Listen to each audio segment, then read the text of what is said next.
Hi, Barry. I'll be there in 2 minutes. 1 minute. Okay, no problem. Just the three of us for the time being here. Okay, I'm now off to my rental car location. You guys are co-hosts. Enjoy, and if I get done earlier than anticipated or from the road, I may join you, but you guys are in charge. Okie dokie. I am a furniture mover the last several weekends. Super duper. 30 seconds. Take your time, no rush. I will drink my coffee.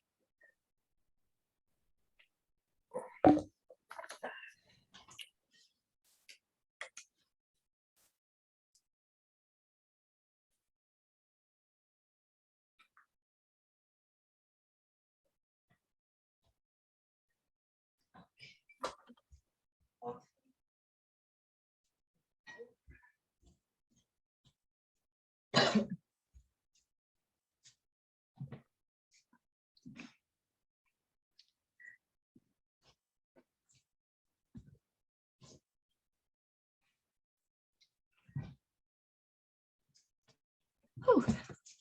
Ta-da! Ta-da! Good morning. Morning. Ah, How was Marley? you know what? I don't know. It's been a rough couple of days. So we'll see what happens. A few days ago, he had a couple of moments where he didn't really know where he was. But he was eating and drinking. So that was a constant. Then the next day, he absolutely knew where he was. He was happy, but he threw up twice. So today he knows where he is. I mean, the thing is, he's not in any pain. So as long as he's not in any pain, we don't do anything. He's 14 years old. Oh, He's 14 and a half years old. So, so right now he's drinking. I cook for him. So after the call, I make him chicken, which he's not supposed to have, but he's had it all these years. And if I don't give him chicken, he won't eat. oh. And he's very thin. So I want to keep the weight on him. So we'll see. Let's see. We'll Oh see. boy, yeah. Thank you for asking. It's been a big part of what's in my mind, the past few months. Does the vet offer a diagnosis, or is just aging, or what?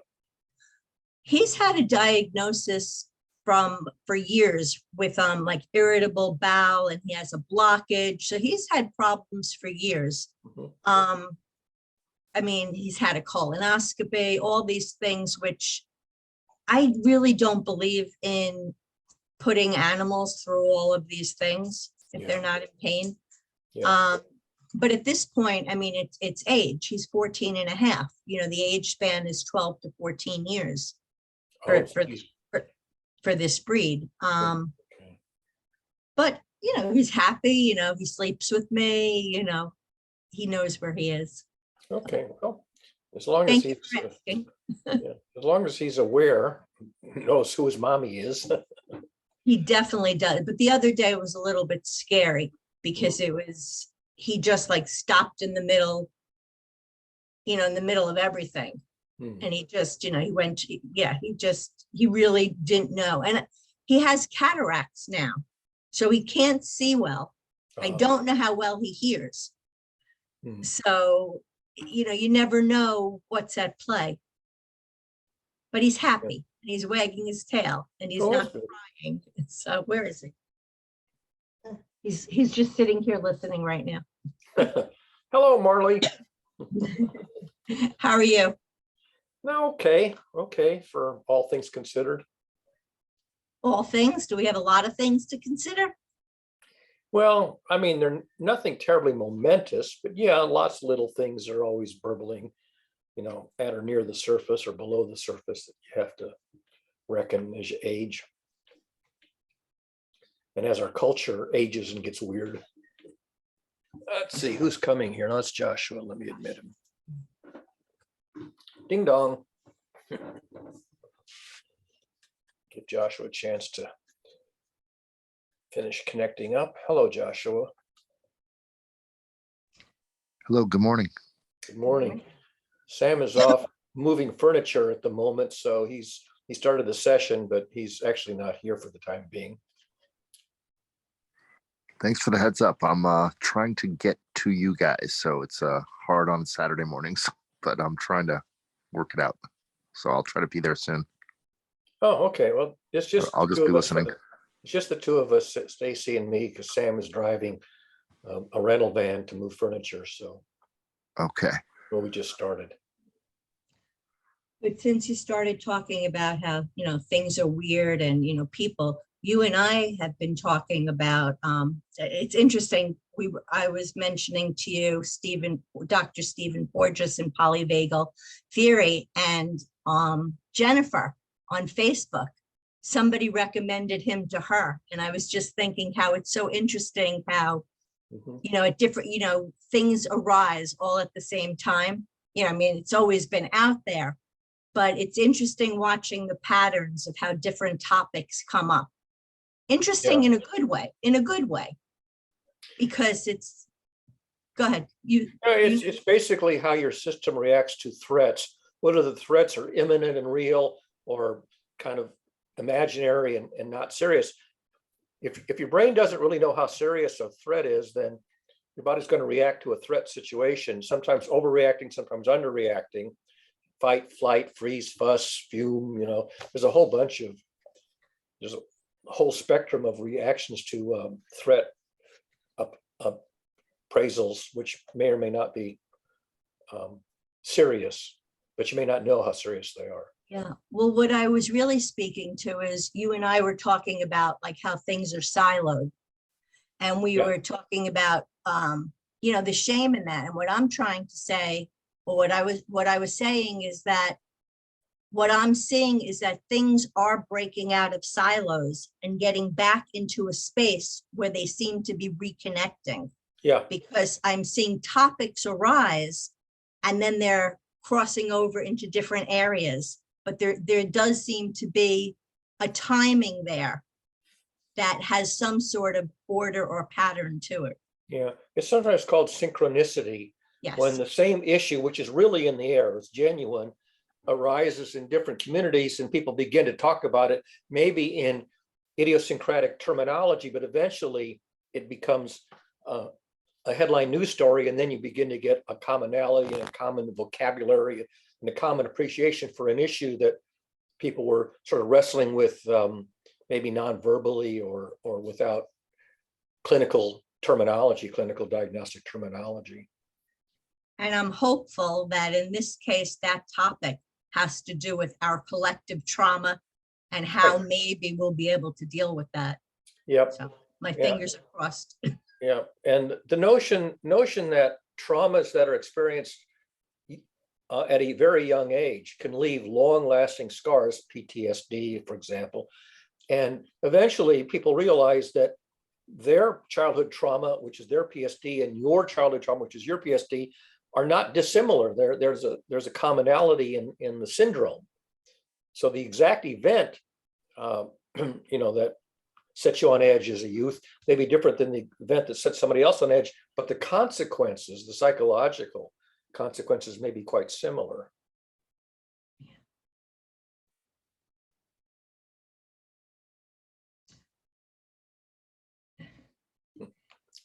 So, every Friday night, there's a group of us that play Dungeons and Dragons, and of the group, which is about 8 people, 3 of them take turns being the dungeon master and running their own storyline. So every week, it's typically a different one, and the 3 or 4 people who occasionally run their dungeons have very different patterns of storyline and content, and whether it's a complicated story with a lot of problems to solve or whether it's just a lot of battles fighting silly monsters. And the one last night is the guy who spends probably 80% of the session fighting, throwing stupid monsters at us that are absolutely pointless, have nothing to do with the story. They just take up most of the time. And there's one or two guys in the group who love these battles. They just love to armor up and, and bash the monsters and kill them. Well, there's Marley in the sofa behind you. And then there's a few of us who sort of don't get anything out of these pointless melee battles.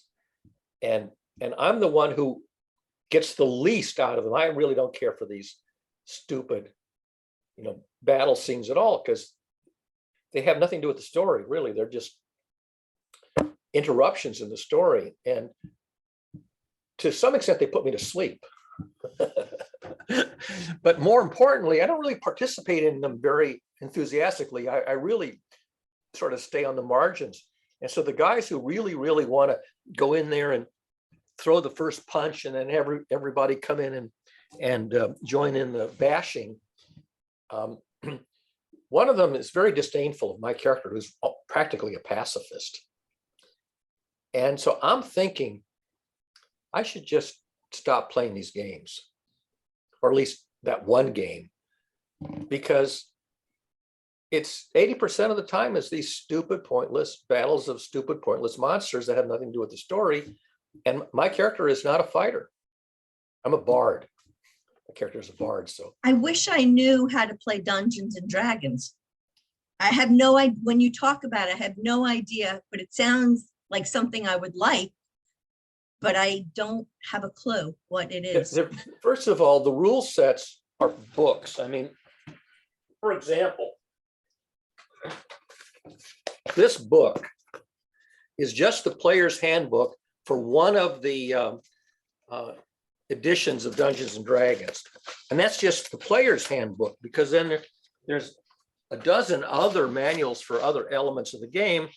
And here, for example, a friend of mine printed out, this is just the elements of one of my characters.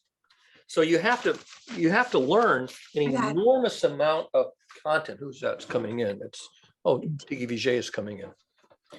Let me wait for him to connect. So there's a lot of rules to learn and procedures to follow if you're going to play the game according to the rules. And I could care less about memorizing a book full of rules. It's like being a lawyer. There are all these arcane little rules. And so that part doesn't excite me. And the only part that excites me is sort of, solving the problem of the storyline. Right. That's the part. Yeah. Yeah. And because you spend so much time fighting battles, you might go for a month before you get one advance of the plot point, by which time I've forgotten everything else, because it's been, months before the last plot points were touched on. And who the hell can remember the details of something where it's like watching a movie where you watch 10 minutes of the movie every week. Like you forget. Well, when you were describing that, it reminded me of politics. Yes. It reminded me of, we're so distracted that we're never getting back to the original problem or figuring out how to solve it, because we're playing out all these other battles. That's exactly.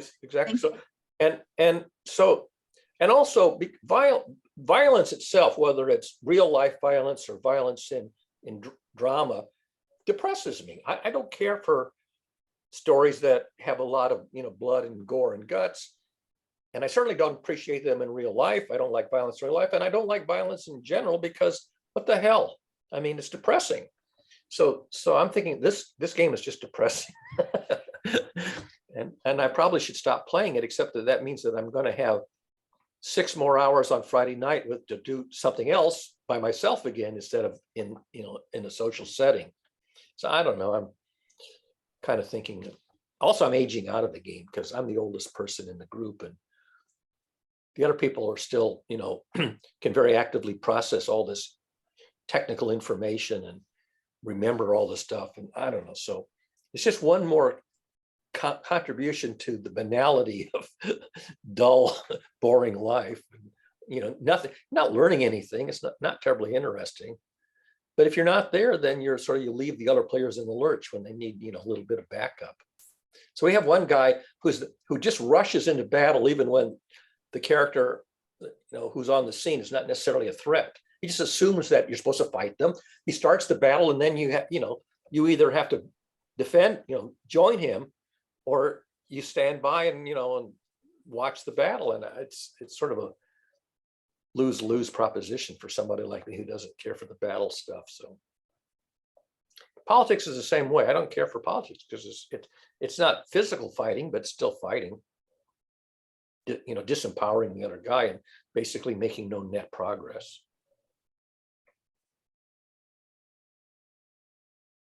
Good morning, Dig. Do you want to check in? We're just chatting. Sam is moving and Joshua is waking up.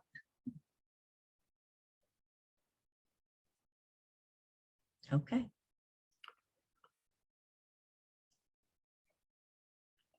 So Barry, it's just me and you having a conversation. So observing that I'm kind of in a depressed mood, it's not incorrect. I mean, I'm not dysfunctional about it, just that what I really look for is something I can be enthused about. And I'm not enthused about fighting. I'm not enthused about, violent games. The things that I'm enthused about, most people aren't. Some are, but I wouldn't say most people are. I think there are a lot of people that really like the idea of trying to gather around and connecting to problem solve. And I think even when I'm hearing you talk, part of that game that drew me in was that part. It's unfortunate to know that all these battles are thrown in the way. Yeah. But I would think that there's enough brilliant people in the world that maybe if profit weren't the motive, they would find an activity that still connects people in a way where problem solving could be fun and productive. Is that too much to dream of? No, it can be. The problem is that the population, the demographic is very tiny. It's like 1% of the general public. And this is the balkanization problem. They're scattered. So it's hard to find a community that's cohesive. Now, you've got yours with Jerry, for example, on Thursdays. But as it happens, the local Toastmasters group also meets noontime on Thursdays. And because of COVID, they had been meeting on Zoom, which wasn't an issue for me. I could tune in for the first hour of Jerry, then jump to Zoom. But now they're trying to do hybrid meetings where they have to go in person to the community center, but some people are still on Zoom. And I'm the only technical guy who can coordinate the hybrid technology. So now I have to drive to the community center, which means I have to leave here shortly after 11 o'clock. And so I can't attend Jerry's stuff at all. It locks me out of Jerry's stuff. And I got to go to this Toastmasters thing where I am not a participant in the Toastmasters activity. I'm just the technical, the technical guy who's setting up all of the technology so you can have Zoom and hybrid real-time meetings together, because none of the people who are in Toastmasters know how to do the technical stuff. So, and if I walk away from that, that's, that leaves them in the lurch. Right, but there's more than, 2 hours on a Thursday, and there are so many people that are involved in multiple communities where they overlap. And so the one reasonably good day of the week is Tuesday when I go to the Fix-It shop, because there I do have to go to the community center because that's where the actual shop is, and people bring in their stuff to be fixed. And there's one or two people who, other technicians that come in also on Tuesday. We work, as a team to fix the things. But there's also a problem because the paperwork is done by a person who's not a technical person. This is a person who was recruited because she can't pay her property taxes. So she's working off her property taxes by being a clerk, but she's not competent. Not only is she not competent, she's, well, I don't know what the right word is. I can't give you a reasonable description of her personality, except that she's unpleasant to work with. I think you described her once. It sounded like she could be a little belligerent. Yeah, I mean, for one thing, it's so hard for her to do the work of, doing all the paperwork that she cannot tolerate being interrupted. And even noise of us working, if we're working and futzing with stuff or talking, that disrupts her. So she's always complaining that the people who are doing the real work, the technical work, are disturbing her. Or when somebody brings in an item to be fixed, and they have to write down on the piece of paper what's wrong with it. Usually what's written down is so vague that you can't really figure out what's wrong with it. So when somebody comes in, when I'm there, I'll ask them to describe the symptoms to me. I'll converse with the person when they're on the intake. Well, that annoys her because she's supposed to simply have them write it down and she files it. You know, and then we go back to look it up and go, what the hell? We can't even read the handwriting, and what the hell does it even mean anyway? So you're not going to want to hear this, but to me, this is the type of thing that I think Dr. Porges' work would address in the workplace, because first of all, he has a protocol called Safe and Sound, which I haven't learned enough about it to be able to talk about it. But it seems, I would guess that this woman has some trauma of her own. Absolutely. But I have no idea what her backstory is. No clue. Right. And you wouldn't be the clinician to be dealing with that anyway, Exactly. because you have your own response to her response. Right. But yeah, I hope I hope you take a look at it, and other people take a look at it to break it down for people like me so that I can digest it more easily. Oh, I did watch that video with that young woman who gave that I presentation. found a better one. Oh, you did? Okay. Yeah, it was kind of a long video and didn't really have enough meat in it. You know, I would rather just read a paragraph than listen to a 20-minute, diluted presentation. Well, that was diluted specifically. That was like a beginner video. I know. That was the whole, Yeah. that was the first one I watched. Yeah. So, and then there's this Vanderkolk guy who's got this other theory of, I'm talking about? No. Somebody posted a video on the GCC group of this guy. I can't remember his first name. His last name is Vanderkolk. And he had this theory that with this eye movement thingy. Maybe you never saw it. You're not recognizing it. Rapid something? There's a therapy where they slowly move an object that you're supposed to focus on in front of you at a certain. I've heard of that. I can't remember the name of it. It's got a technical name, but it's claimed to be a therapy for PTSD. And it was an interesting video because his theory is he sort of come up with this theory out of nowhere. Nobody, it's his own theory. And there is this treatment that's based on it that's supposedly been demonstrated. But all I know about it is from this basically one video from this guy Vanderkolk. But I'm not sure if his name was mentioned in that other thing on the polyvagal. It might be because they're related because it has to do with PTSD. But the thing is that you can gain some insight into the syndrome and potential treatments. But even if you can recognize the syndrome and you're familiar with the treatments, that doesn't mean you can intervene because you're not in a position. The client has to come to a professional and say, I want this professional to treat me. A random correspondent can't do that. No, but what I get from all of these theory, it's all tied in because it's not specifically coming from one place, but another article, and I did post this article, is just being in the presence of someone who's calm themselves calms somebody else. Yeah, and I agree with. And that's something that we can control. Yeah. I have a very good example that came to mind. At one time, I was in a relationship with a divorcee who had two daughters, and the older daughter, I think, was maybe about 8 years old at the time, and they were all in my house, which had metal siding. I can't remember what it's called, but aluminum siding on the house, and it was a summer thunderstorm, lightning and thunder.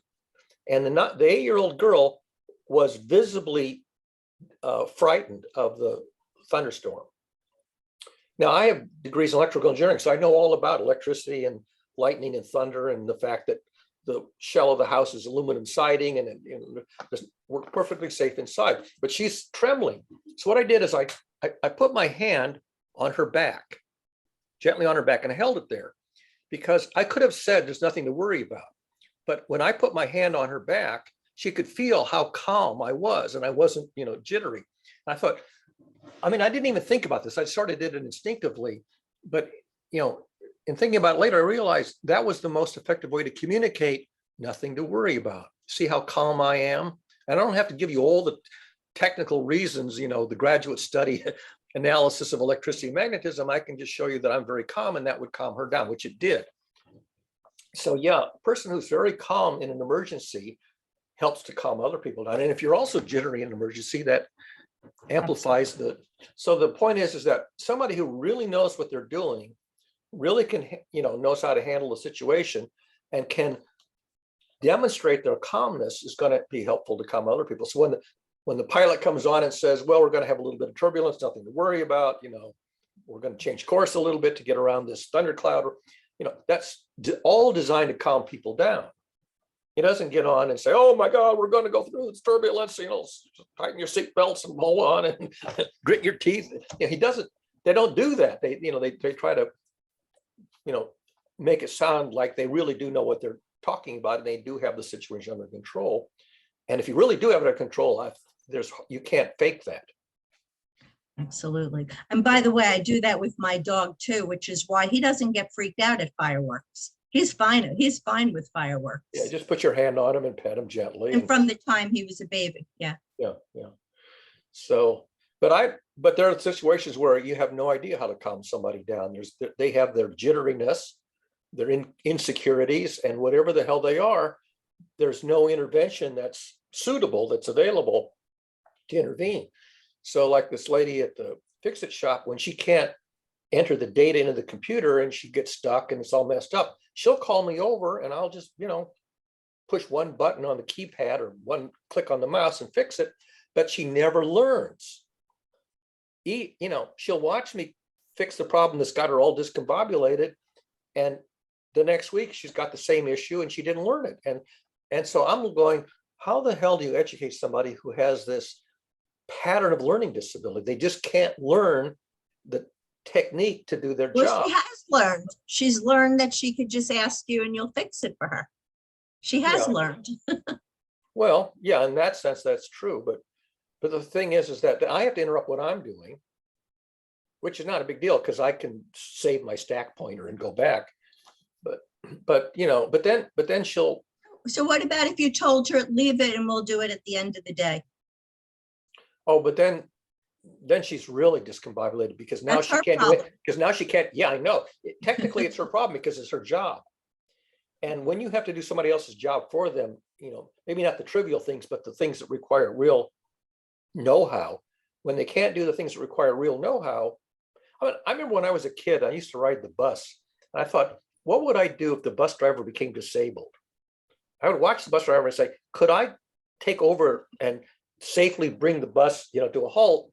And I actually worried about how could I intervene and do something that I wasn't trained to do because the person who was trained to do it suddenly became disabled. And I used to think about those things quite a lot when I was much younger. Not so much now. You were a worrier when you were younger. Yeah, and that comes my parents were warriors too. So, but the thing is, can you save the day when nobody else can save the day? That's not an unreasonable thing. Anybody who's in charge wants to be able to save the day when things go awry. And very often our politicians don't know what to do. They do something stupid. They tell you to inject Clorox into your veins or some silly thing. And you go, anybody could have made more sense than that. So yeah, you do worry about incompetent people being in positions of authority and power. That's a real worry because we have incompetent people. It's a real worry. It's a real worry. And when I go to the Toastmasters meeting and the technology breaks, somebody's got to figure out how to fix it or the whole meeting is lost. In fact, here's the funny thing. There's another group here in where I live called the Lexington Computer and Technology Group. And they've been meeting for decades. And now they're mostly, retired people.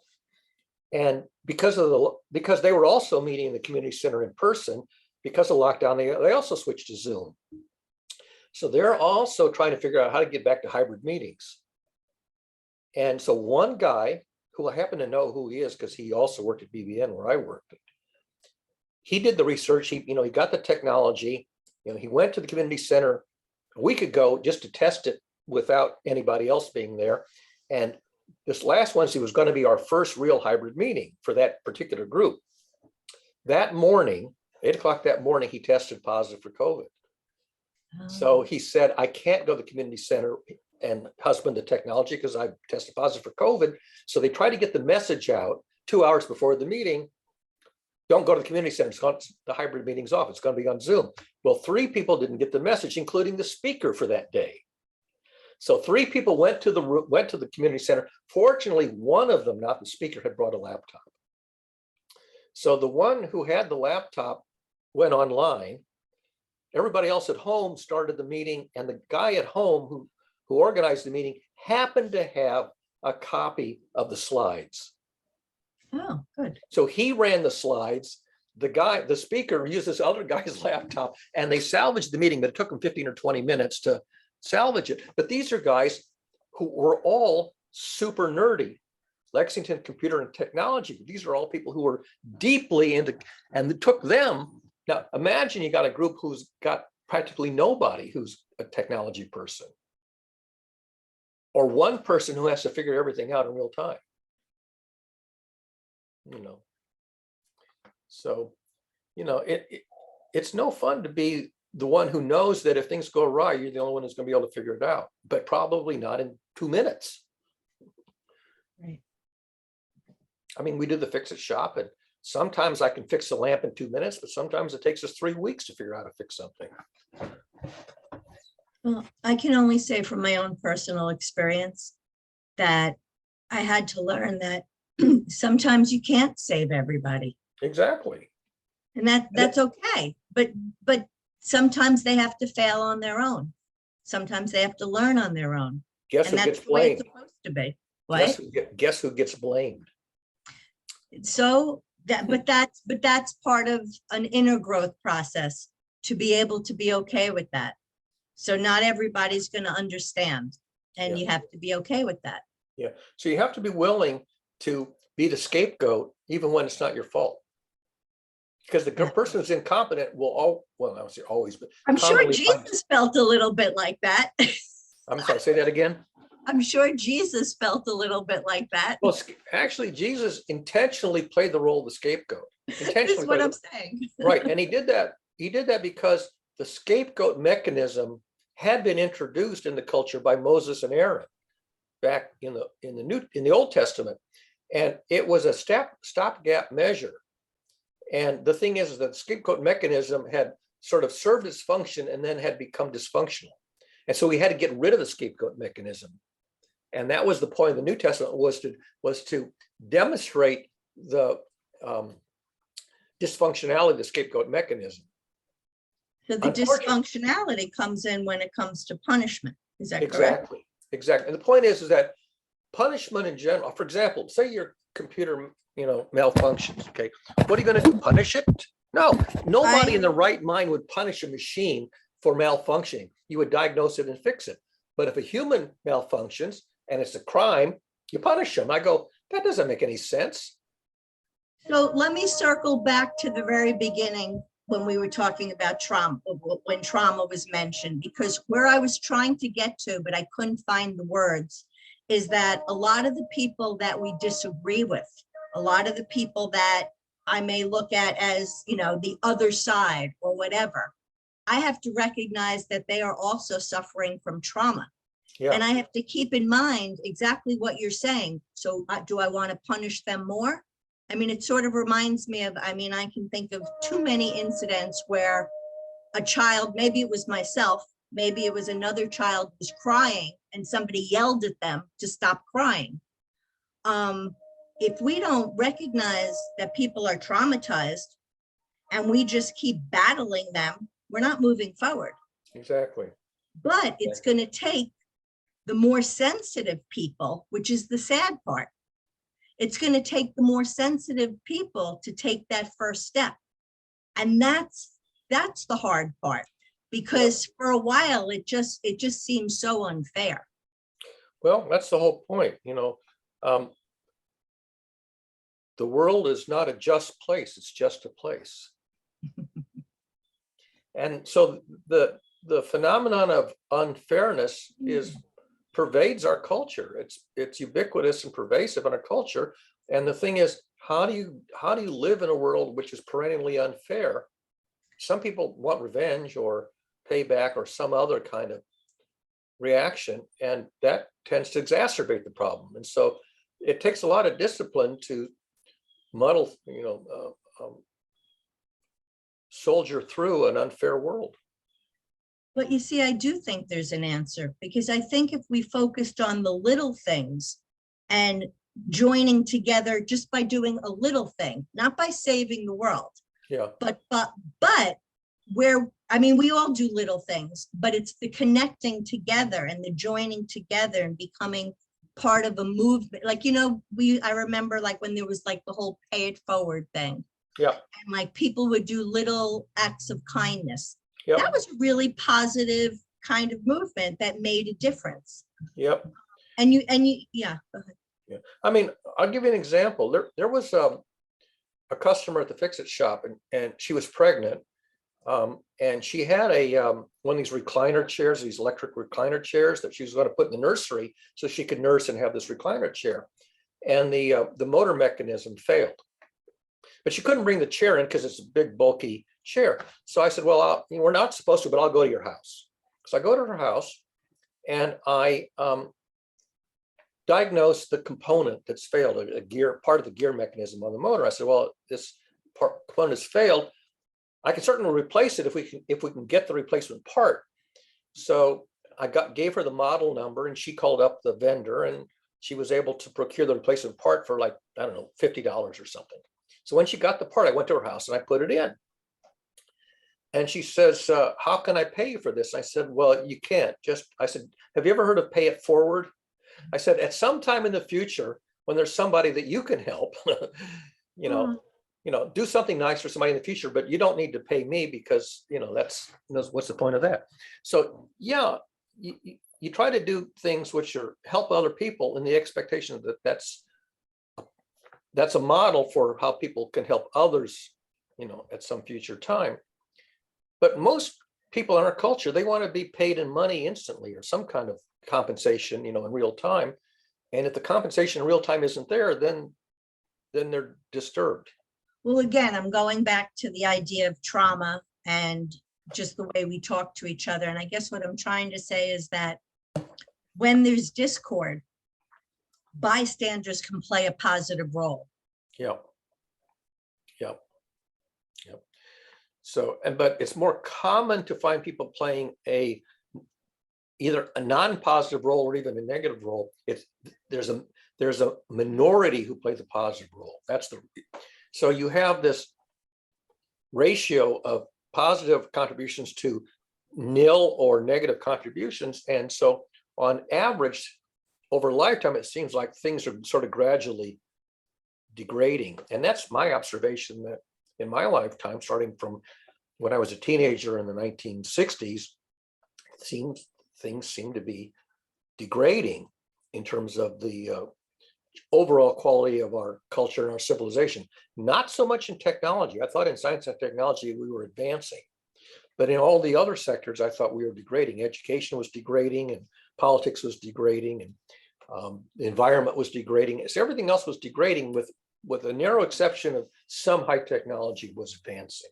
Well, that would make sense, because that's the only place where emotions didn't play a role. Yeah, they do play some role, because fascination and curiosity and mastery of technology was the thing that drove people in my field, because we were very interested in gaining scientific knowledge and technical knowledge and putting it to work. So there was an emotional satisfaction. Right. I'm not talking about those kind of emotions. I'm talking about, oh, he's an idiot. I'm not doing it his way. Those kind of emotions. Yeah. There's a right way to do something. There's a way that works, that you can see it works. This is the way we have to do it. as opposed to, theorizing what might be a good way to do something and who's going to have the clout to make sure people go in that direction and, propose an idea, I had a housemate whose father was a rear admiral in the Navy. And so my housemate used to say, well, there's the right way, the wrong way, and the Navy way. And what would the Navy be? The Navy Just way go- would be some bureaucratic mechanism which was half-assed, partially effective but inefficient and a pain in the ass, but it was better than doing nothing. The right way, the wrong way, and the Navy way, sort of this inefficient way. So complicated. I don't remember what conversation it was, but we were talking about, people asking questions. We were talking about questions. Right. And I was thinking, how many people actually like answering questions? A minority. You say it again. Well, and then I was thinking, if I asked that question, how many people would answer it before even thinking, well, it depends on the question. Exactly. Yeah. So, I've run into that. I run into people who are very enthusiastic about the Socratic dialogue model of, getting to the frontier and then realizing where we've now contributed both of our levels of knowledge and got an equal level of understanding. And now we have the joint frontier to work on. And that's very powerful, but not everybody is going to warm up to that mode. And I've run into people where you ask them a question, they evade it. They don't answer it. Well, I think there's also another side to questions, and I think this doesn't get looked at enough. I think that there are so many people looking for a way to express themselves. Mm-hmm. And Yep. If we don't address that, we're going to have bigger problems. Yeah. And so you've got people who are like poets and playwrights and writers of novels and Well, we could start with- psychologists, We can start with children, though. Yeah. Children being unable to express themselves. Right. Excuse me. And then, as grown-ups, they just wind up acting out. Exactly. So when people act out, and it's very hard to decode the nonverbal gestures. I mean, some people are pretty good at it. I tend to be very poor at recognizing and interpreting nonverbal gestures and getting any insight. I mean, people like Jeffrey Mercer, the practicing psychologist, he's very good at that. And I appreciate people who are very good at that. But it's a rare skill. Most people are likely to misinterpret a nonverbal signal and draw the wrong inference and not know it. Be perfectly confident that they've made a correct insight and they made an incorrect insight, and therefore they do the wrong thing. They act on incorrect inference. In science, you really look for solid evidence for an insight before you adopt it as a basis for action. If you misdiagnose something in a fix-it job and you try to fix something that's not the problem, typically make it worse. You certainly don't make it better. So when you're working with a piece of machinery and something dawns on you, oh, maybe it's this, then you go and you test it and you see if that's what it was. Yes. So why is it that when we make an assumption about somebody, instead of going and asking the person to test if our assumption is correct, we just assume that it is and move on from there? So am I going to go to Lucille and fix the shop and say, Lucille, have you been diagnosed with a learning disability? I can't ask her that question. That's crazy. I can observe that she appears to have a learning disability, but even if I assert that to her, that's going to make her really angry. Right. Well, yeah. So now what are you going to? You're in a whole different direction than I wanted to go in. And even if it's a correct diagnosis, now what?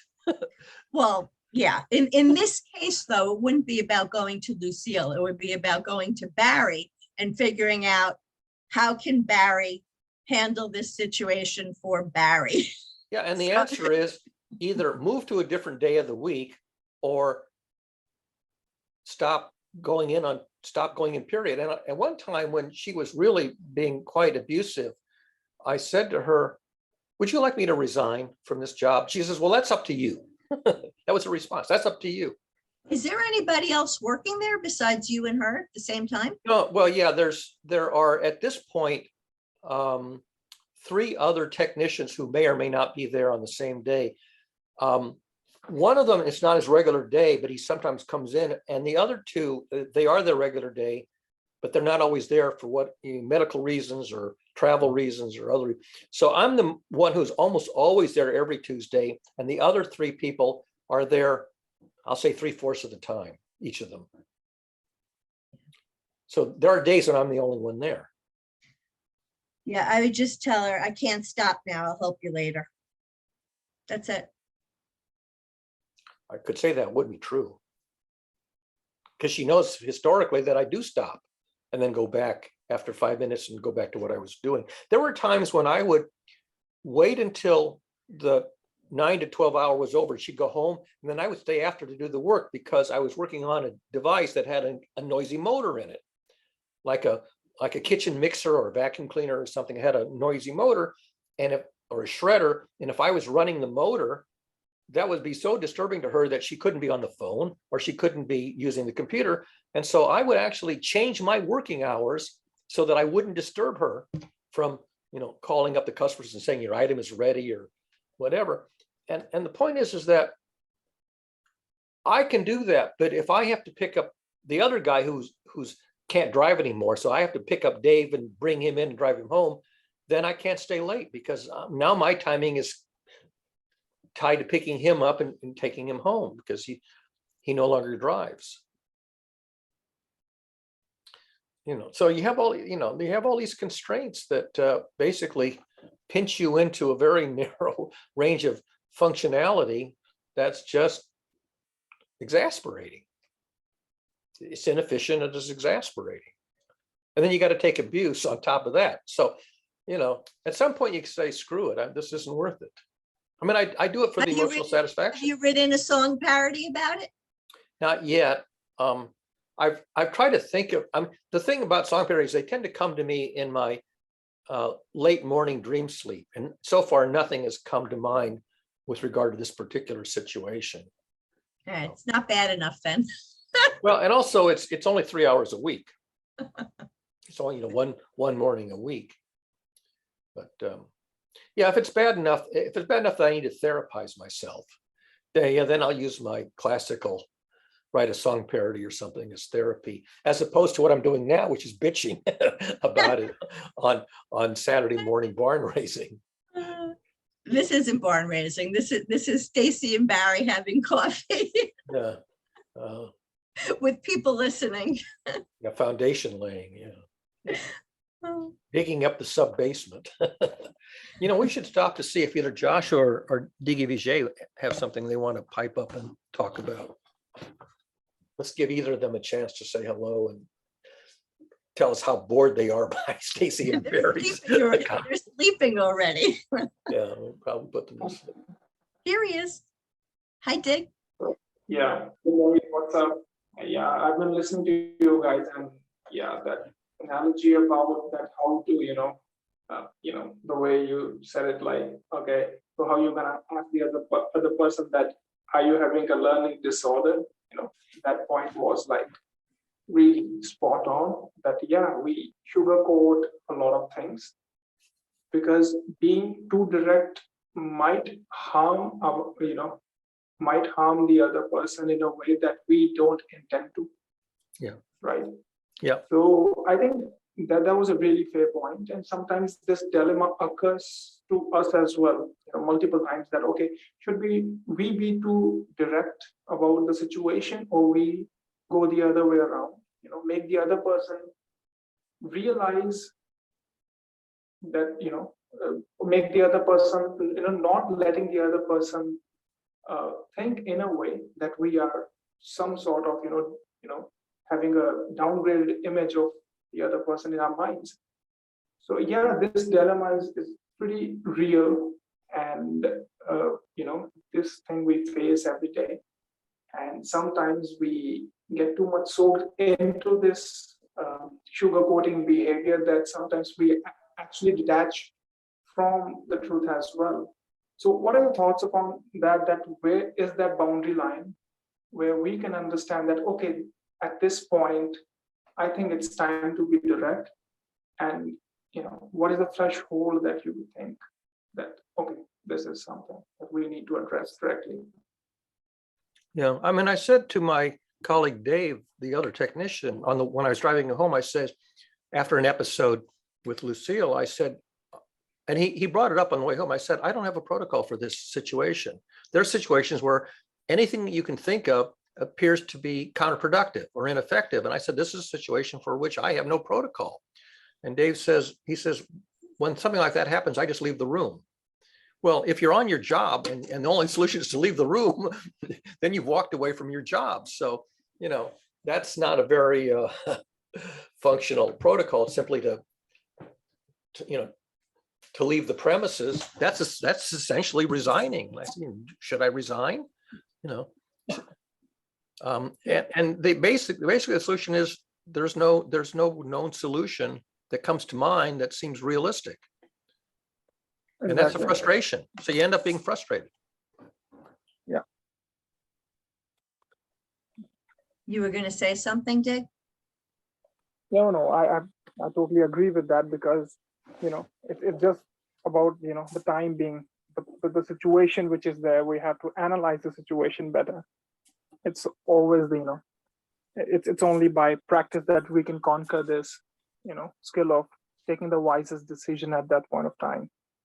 I guess there's no template for it. There is no, what we say, the preset rule. Yeah, there's no protocol for that. Yeah.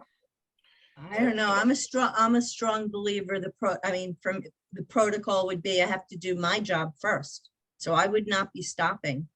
Well, if I do my job diligently, I'm engaged in my activity, that's going to disturb her. And she's going to complain that I'm disturbing her and keeping her from doing her job. I'm going to get this constant barrage of complaints that I'm interfering with her job. Again, and I don't know that I was always like this, but I think I would maybe suggest headphones. I think I would be nice about it. I'd be like, I'm really sorry. I don't know what to say, but I would keep doing my job. Yeah. It's not your job to make her job easier. It's your job to do your job. And I'm not saying to be nasty or anything like that, but I think it's real. To me, personal responsibility means that I have to do what I set out to do. I don't want to purposely hurt somebody, but I can't be responsible for fixing, there has to be some accountability on the part of other people as well. Yeah, I don't disagree with that. I just point out that what really happens is she accuses me of intentionally disturbing her. Which is not true, but she, that's her theory. You feel that way. So my answer is, I'm sorry you feel that way. Yeah, but then she continues to assert that. Is it true? No. Okay, then that's it. It's not. But now she's being verbally abusive. That's a different story. Yeah. But again,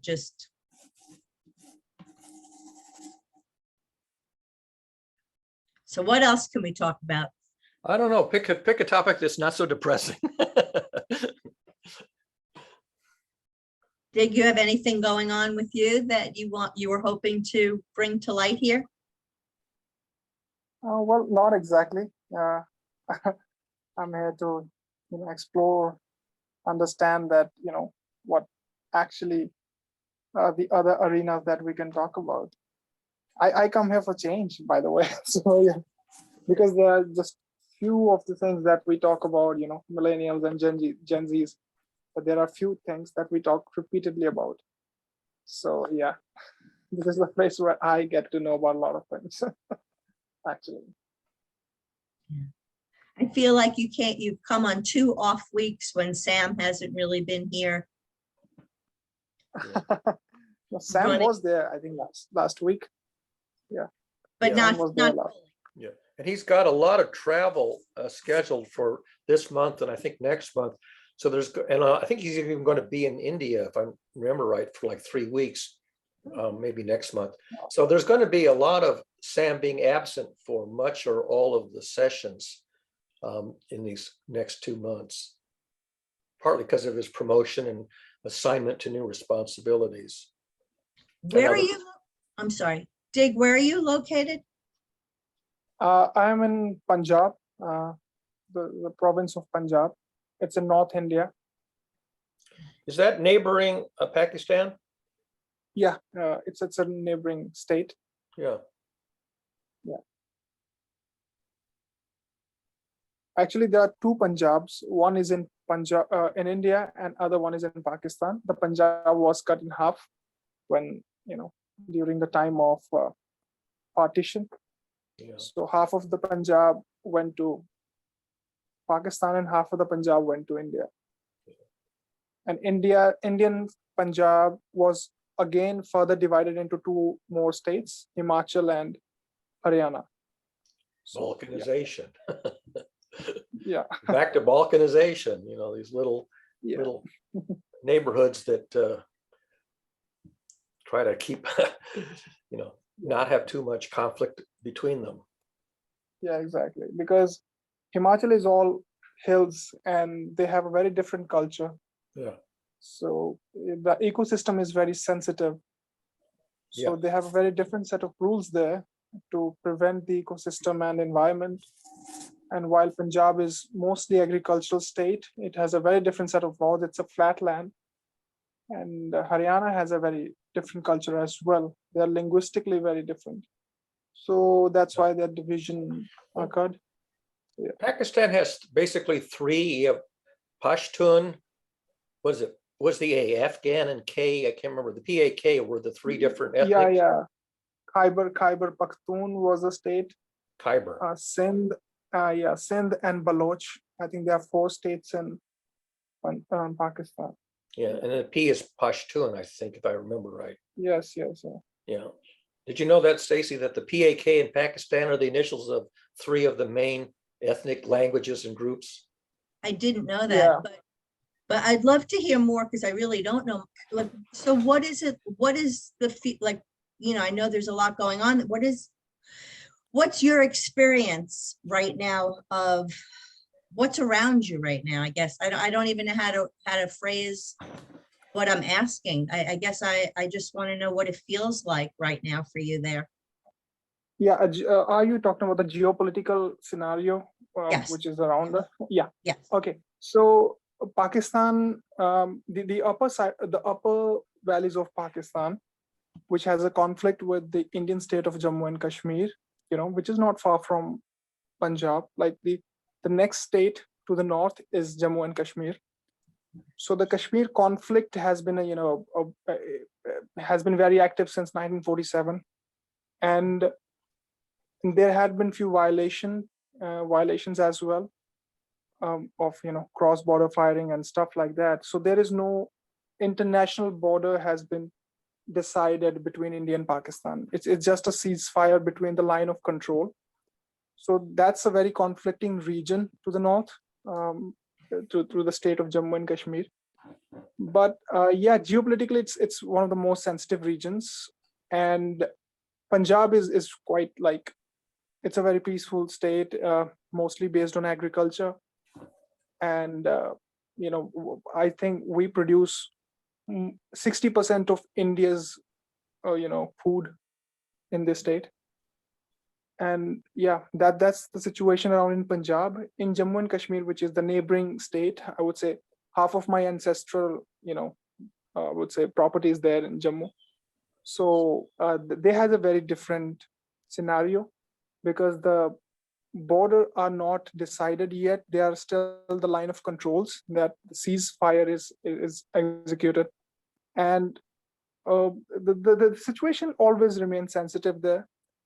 But you don't actually, there is actually the political wind, which is very strong, rather than these cross-border firing and those things. So it's politically one of the most sensitive regions in the world, I would say. So you have to be very politically sharp to understand these scenarios when you are living here. So it's been really a point of conflict, and it it is one of those conflicts which has dragged both of the states, India and Pakistan, really, it has divided the narratives so aggressively that there are a lot of sanctions between India and Pakistan. So yeah, like it's a very, I would say, isolated, that there is very isolation between those two regions, and there is no cross-cultural transaction. The narratives are different here. The narratives are very different there, mostly generated by media. So yeah, but I think we actually don't even understand that what's been going on field, because the politics is like way out of the hands from a common person in here when it comes to politics between India and Pakistan. So it's way out of hand. So people confine themselves to this region and try to do better for the country here. And yeah, it's a conflicting situation as well. Pakistan's economy is like it's very weak ever since 1950s. So they have almost nothing to lose. So like they go very aggressively. So as India is a booming economy, the risks and the stakes are really high. So they play it that way. So yeah, I think, and in this situation, China intervenes in a very different in a very different role. So yeah, it's a very complicated scenario in South. I think the whole South Asian political scene is mostly about India and Pakistan, and each country around us is just trying to capitalize on that situation. So yeah, it's a very interesting situation to study. I could not have been so politically understanding if this situation wasn't there. I could have just living my life type of thing. But no, we have to understand these situations, and because this situation shapes narratives, this situation shapes the mind of people, this situation actually play with the tolerance level of people, and people have to make boundaries. People have to filter out a lot of things, because in Kashmir region there had been groups which are demanding a different nation for them, mostly militant groups, and so in Kashmir region the situation is always very tense. Like we don't even know half of this, half of the time we don't even know what's happening there. So even if it's like not so far, it's like if we consider it as a distance, it's not that far, but it's very isolated from us. So yeah, the politics is very complicated in the north, actually beyond Punjab. It's very complicated. So yeah, that's what's going on in this region, mostly in North India. But the place is very peaceful. Like people are like very gentle in nature. Most of the people are like they just live in their own worlds, mostly consumed by their own minds, artists, poets, writers. Yeah, it's a best place for them. How does climate change fit in? Well, because this region is also very sensitive, because a lot of glaciers are there in northern regions of India. The Himalayas are mostly concentrated in north.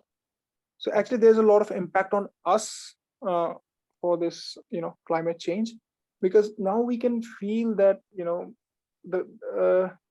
the rainy season has moved its, there has been a change in the seasonal lengths, and this was really actually bothering us, because we used to grow this rice and wheat in a very definite period of time, and now we have to shift those timings. People who are sowing their crops early are generally stuck by heavy rainfalls, and causes a huge damage in their production.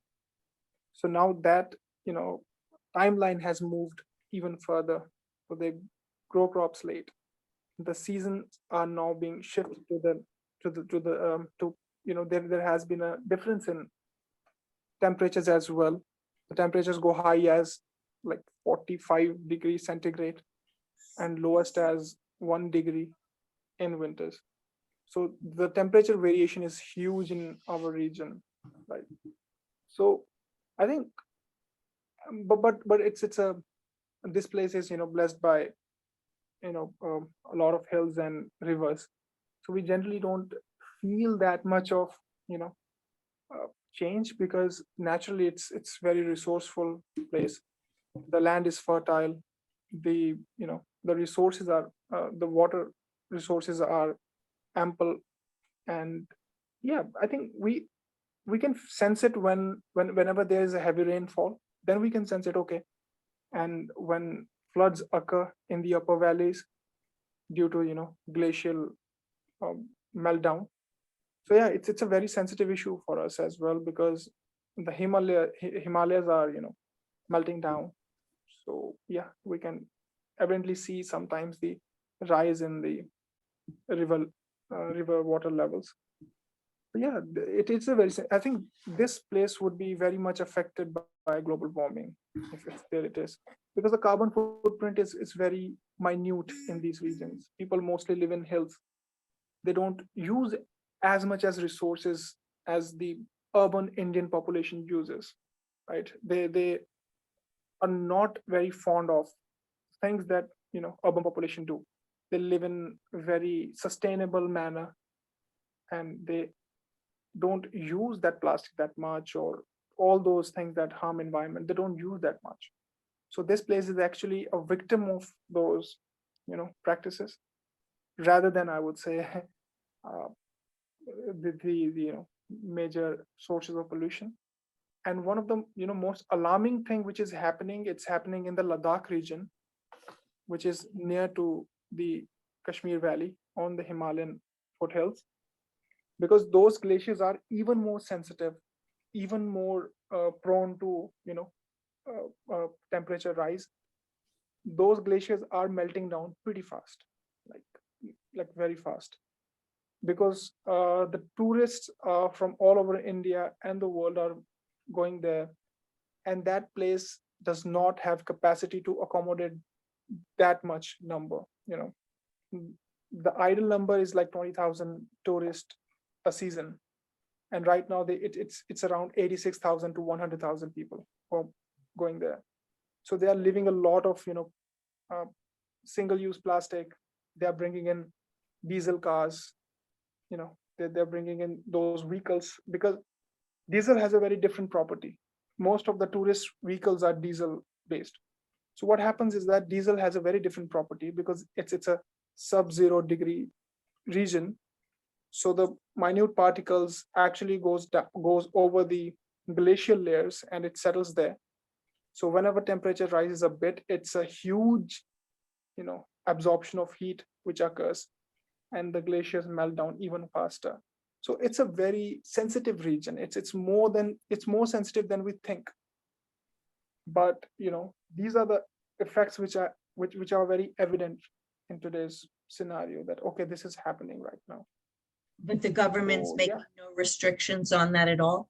yeah, government is trying to do, like India, the only problem that India has, it's not the policy, it's not the people, it's the overpopulation. Because it doesn't matter how small the percentage is, the number is still very huge. So I think that's the main problem. That's the main problem which causes a lot of problems in India. Government is trying. I won't say that government is not trying.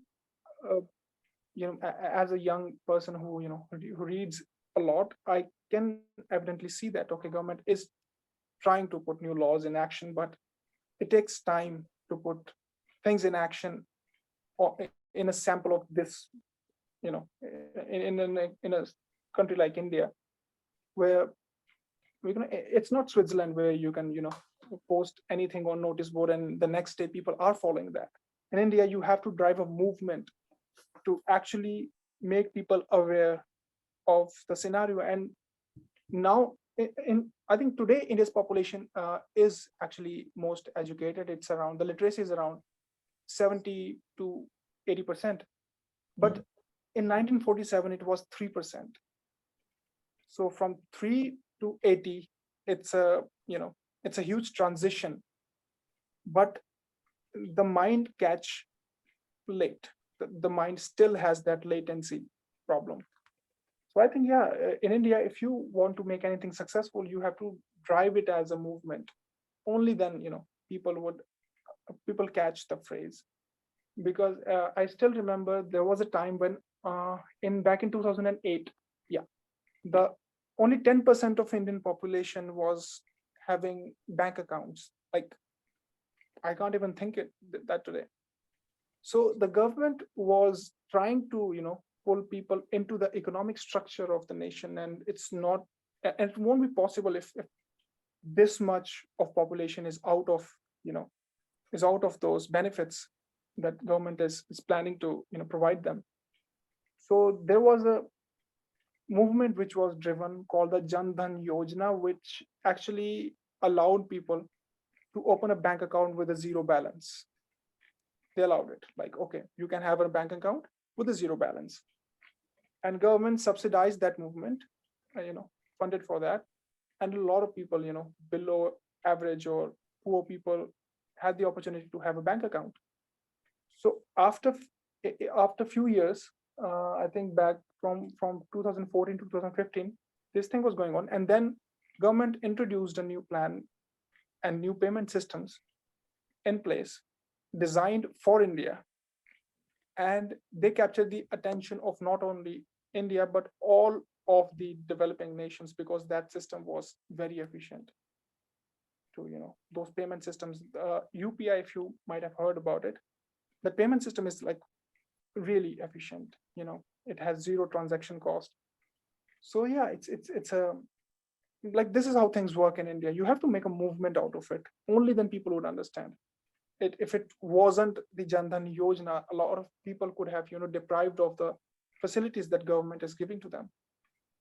So yeah, this is how, India has a very different dynamics, because it's multicultural. The language changes after every 20 miles. It's an old phrase that the language changes after 20 miles. People have a local dialect. A lot of local dialects are being spoken in India. There are 28 major languages in India, and thousands of local dialects. So it's the cultural transaction happens like this, and you won't even understand that, okay, how it's happening.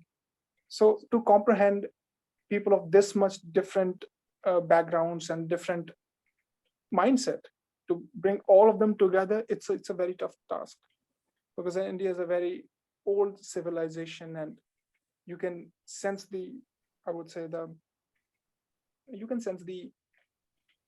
all of the generations who had lived here before, like, okay, you can sense, okay, this is a part of that culture, of that, civilization.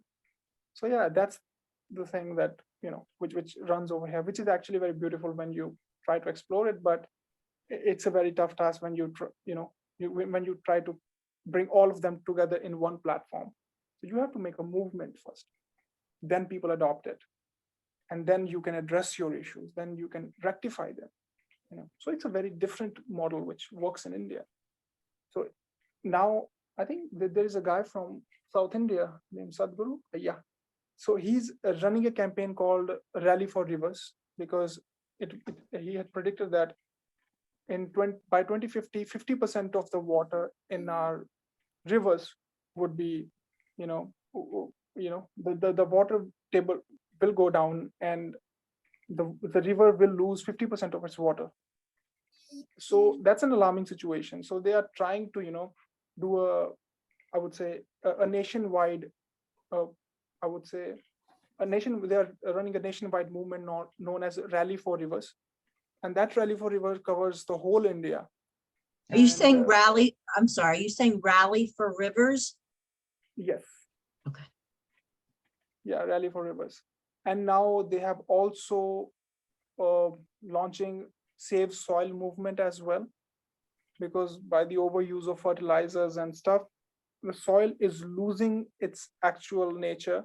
It's killing its microbial properties as well. So to address these issues, you just can't expect that, okay, I'll publish a research paper and people will read it and people will understand that. That's not going to happen here. So because the variation is a lot. There's a lot of variation in ideologies and thinkings. So to bring all of them together in one platform, you have to be very vocal about it. You have to be a public figure.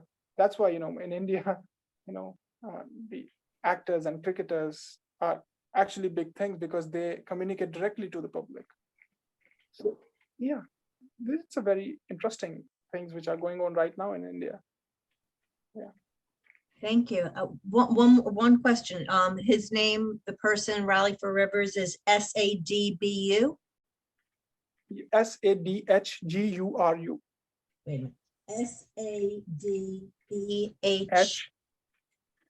SADHGURU. Thank you. Yeah, Thank I you. think he also travels US as well. There are podcasts with him. I think Will Smith has interviewed him when he last came to US. He's a well-known figure Yeah. in US Thank as you. well. That was really interesting. That was, Yeah. thank you. I appreciate that. Hi, Kayla. You want to check in? 3, 2, 1. Okay, let's assume she's doing, there she is. Sorry. That's okay. It takes a while for me. Everything's fine.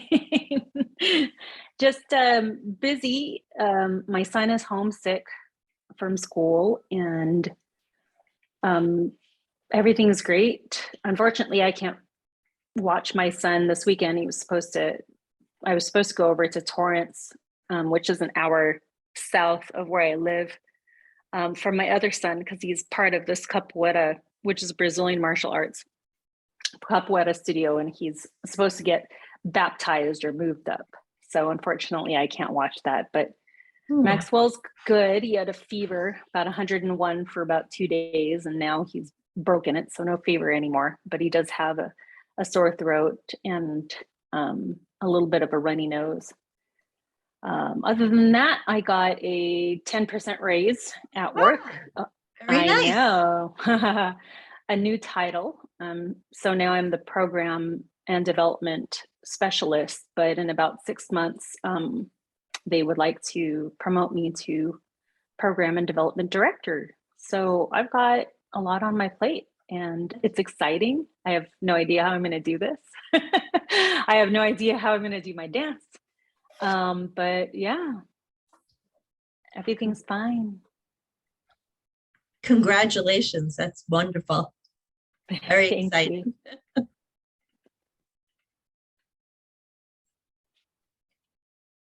Now what? Sam is moving, so he's not here. Joshua is relaxing somewhere in the background. Barry, Hi, hi. how are No you? topics today? I'm Well, great. I mean, we've been on for an hour and 15 minutes, so we've talked about a few things, but nothing to write home about. Oh, looky there. Hiya, Aya. Aya's got a Aw. cowlick today. I'm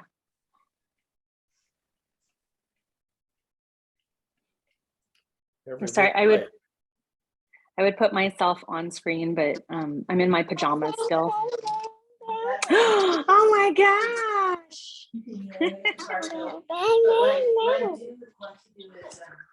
I'm gonna send you a list by email of who I have from 2019 as currently. I'll be right there.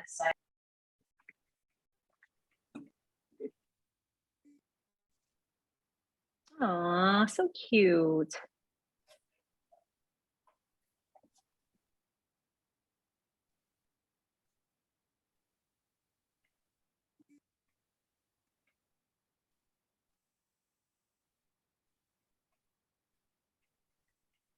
A picture of curiosity.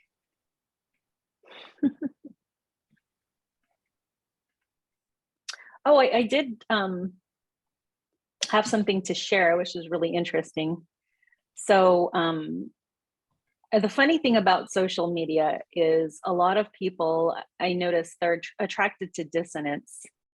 And there is, somebody said, if nobody hates you, no one's going to follow you. And I just thought that was kind of immature. It's a very immature outlook. And the funny thing was when I was in high school and, in my English classes and we learned how to write, my teacher challenged us to write something that was, socially challenging and put your opinion across it, and said, don't be afraid to piss people off or offend them. But I would have to say that I personally don't like to lead that way.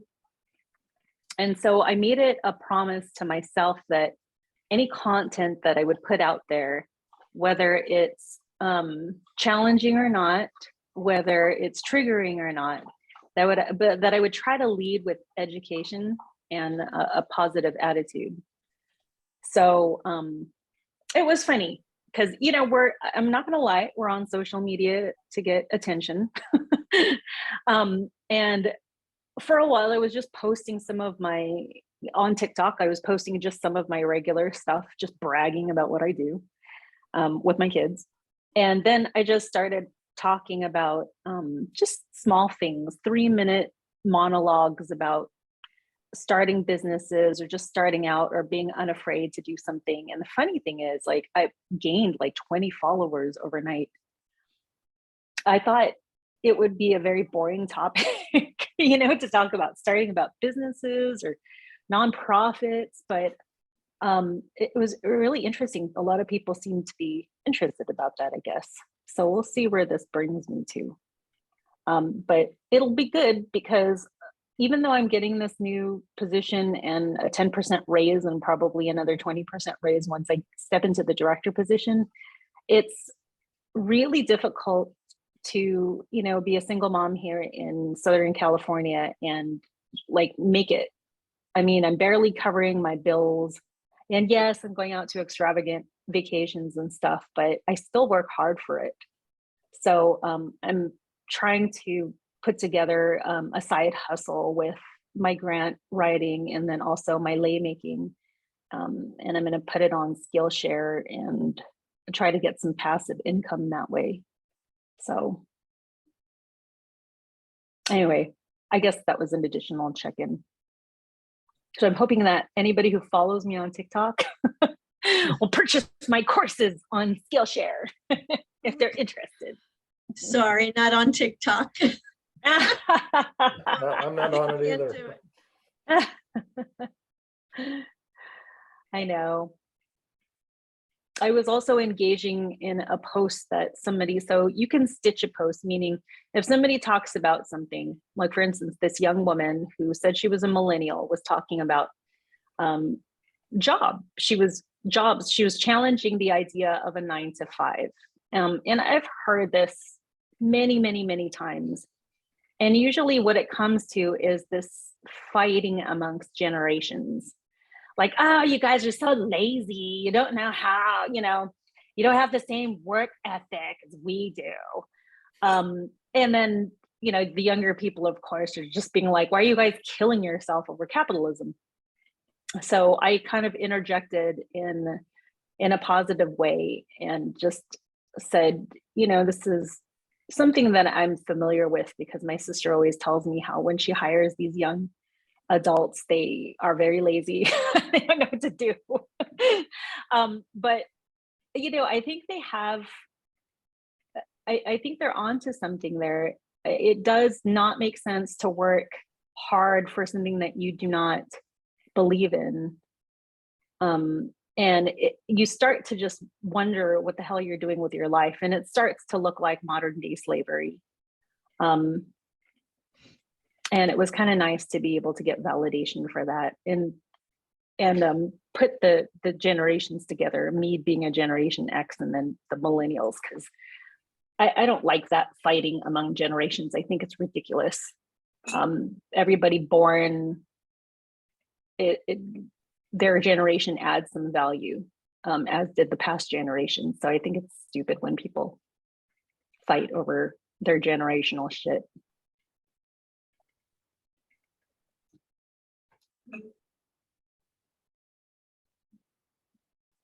Blue sky.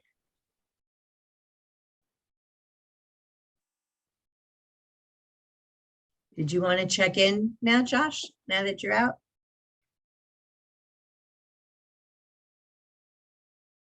I'm trying to get there. I don't know if I'm checking in or out. I'm just trying to get onto the video camera. It's just hard with the little kid. So she just threw a hissy fit.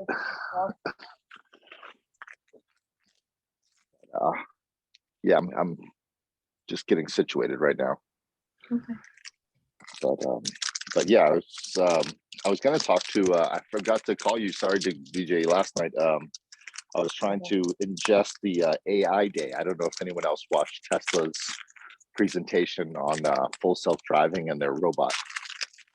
It's quite interesting. I have to watch it again.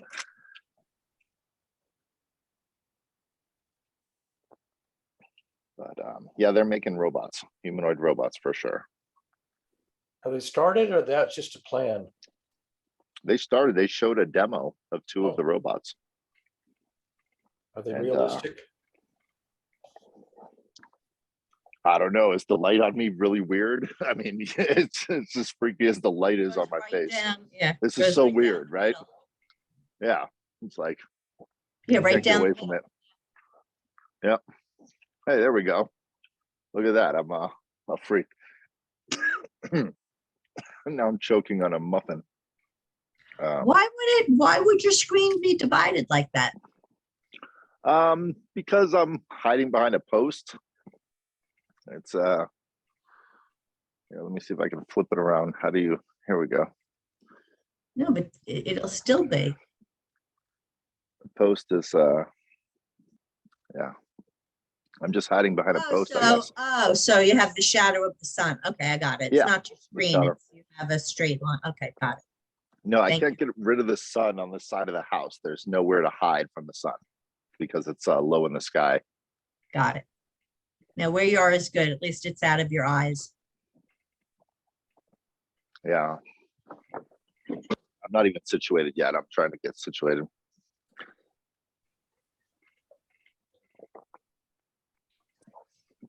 But yeah, it was a big deal for computing and architecture for their new dojo.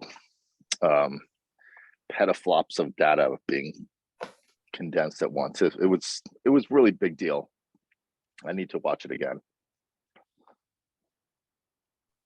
But anyway, yep, I don't really have a check-in. I'm just I'm gonna try and get this muffin out of my throat.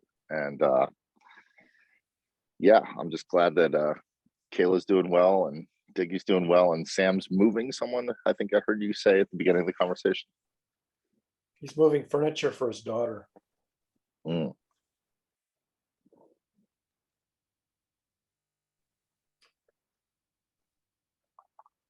Yeah, he's creating living space in his house for Gail.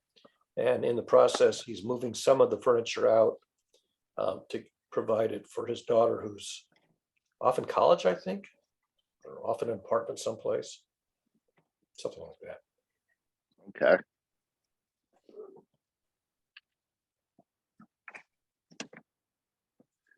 Yeah, excuse me, I'm choking on a muffin. So I'm trying not to clear my throat on the whole.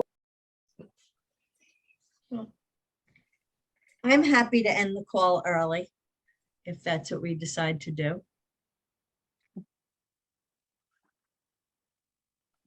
Or I will just leave and take my shower and start my day and eat. Yeah, I'm happy to end the call early too. I have nothing to contribute except personal stuff. And it might be boring for you guys.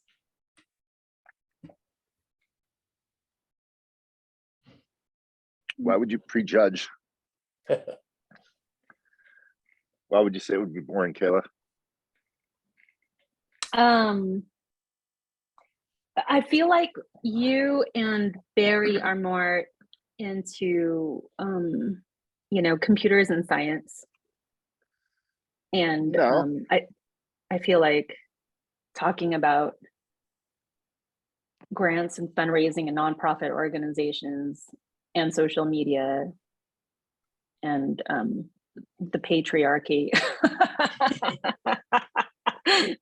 You want to go off against the patriarchy? Let's go, Kayla. Come on. I've supported you on that before. Fuck the patriarchy. Just kidding. Fucking his story. What about her story? God damn it. Yeah. I could go on and on. Or dance. I think you guys would fall asleep. I talked about dance. Actually, I had told you last time Dig VJ's a dancer, so I don't think he'd fall asleep. I didn't know that. Oh. What kind of dance do you do? Hip hop. Really? I was a professional dancer. Back when I was in, yeah. Nice. I used to study science. Yeah. That's awesome. Do you have like a Facebook page or a website that shows some of your dancing? Yeah, no, I don't have it now. It was back in 2015 when I was 19 years old and I joined this dance club back in my college, and it used to go on tours all over India during the college fest. So yeah, we had a ball, and yeah, I danced for 2 years. Then I taught the next batch, and then I took my retirement from dancing and pursued my science career. Yeah. Nice. Yeah. I just went on stage to, I actually never went on stage when I was in school. So when I went to college, I said, okay, this is a fresh start. Nobody knows me here. So whatever I do, it's going to be new. So there is no stereotypical association. Like, people have always seen the Vijay Singh in computer labs or, reading, maybe sometimes reading or, talking about things to come in future. But so I was never associated with it, but deep inside I was an artist. I used to, study a lot about filmmaking.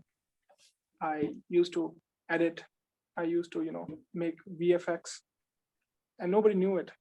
So when I was in the process of learning filmmaking, I used to learn how to write screenplays, how to, represent different emotions. So yeah, I think that got me really into the performing arts. And I was a big fan of Michael Jackson, so I used to copy him.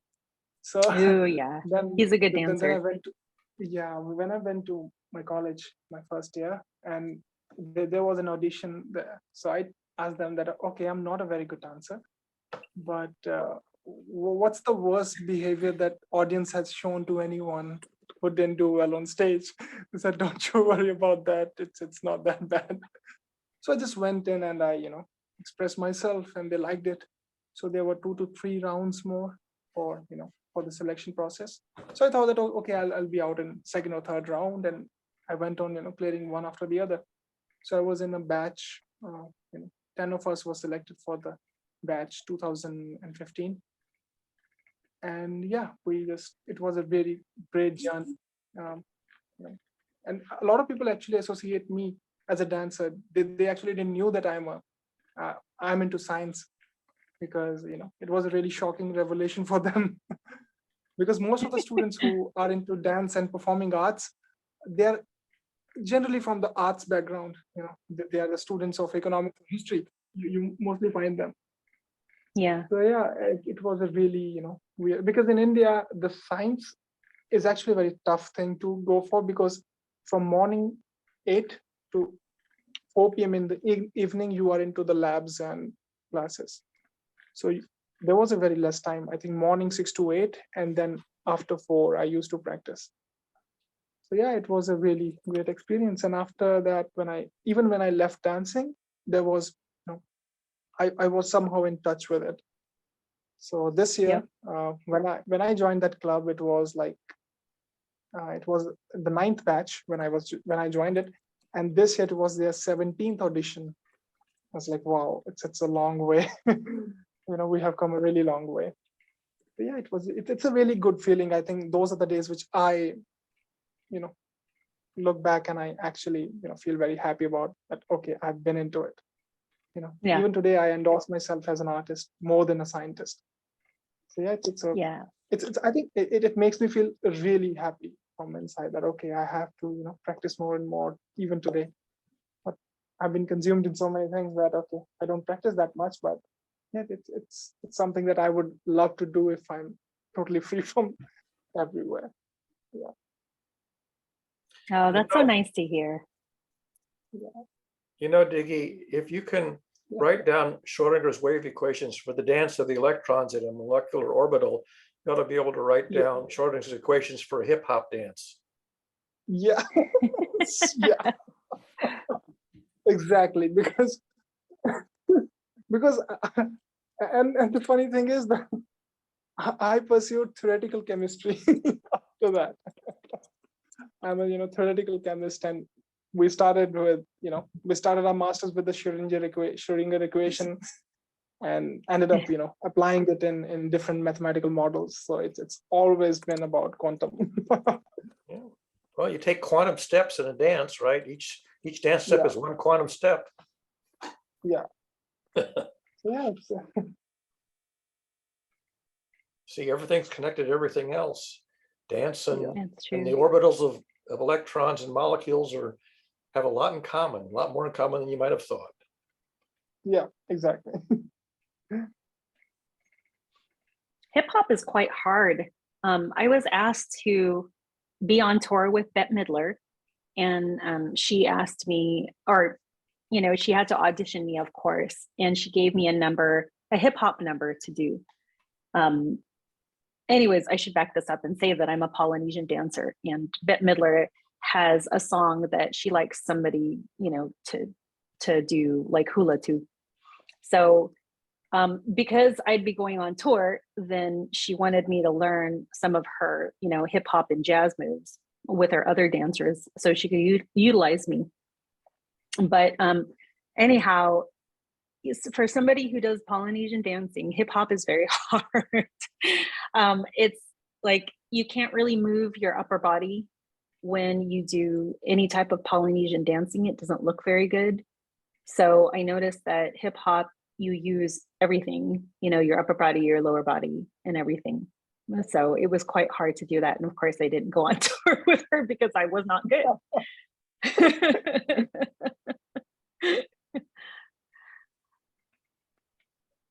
I've always wanted to take a hip hop class. Well, it's never too late. That's true. That's true. Yeah. I was asking, I and Joshua were talking about martial arts the other day on Clubhouse, and he suggested me a book, like a very amazing book called The Book of Five Rings. And I just asked him that, Joshua, is it too late to, learn martial arts? Because I generally see the small kids, of 3 or 4, getting into these. He said, yeah, you're very young for this. Go for it. Yeah. Yeah, I'll definitely try that.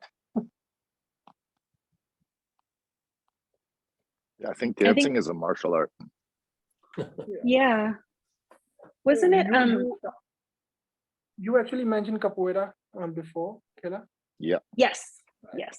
So when I first, learned about it in a history TV show, so it's more of a dancing. I think it's more of a dancing. Yeah. No. Yep. It's both. It's both. It's disguised. Yeah. It's a martial art disguised as a dancing art. Yeah. But it's a martial art. They use it at the UFC and Ultimate Fighting Championships. I've seen capoeira moves. Yeah. They never usually win, but yeah.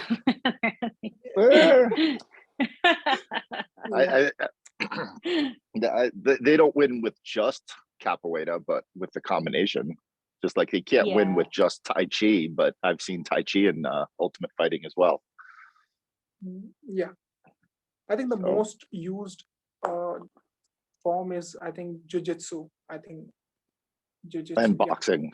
Boxing is the Yeah. most used, I And would say. boxing. Because you're trying to strike. With the dancing, Yeah. you're not always striking someone else. But the capoeira, there are moves where you're throwing a strike and the other person is ducking. Yeah. Fencing. I was too. in- Capoeira is all about, making transitions, keeping the momentum, same throughout. It's just that, Yeah. okay, you are, translating the motion, and the momentum is actually constant all over. That's the beauty of this. I would say this fighting style, that the momentum stays. Yep. Most of the capoeira instructors in Los Angeles, they're stunt people. And anyhow, it was probably the best shape I'd ever been in my life when I did capoeira. I even did capoeira when I was pregnant. Oh, wow. Yeah. I think like Orange County News came to our capoeira studio and filmed me.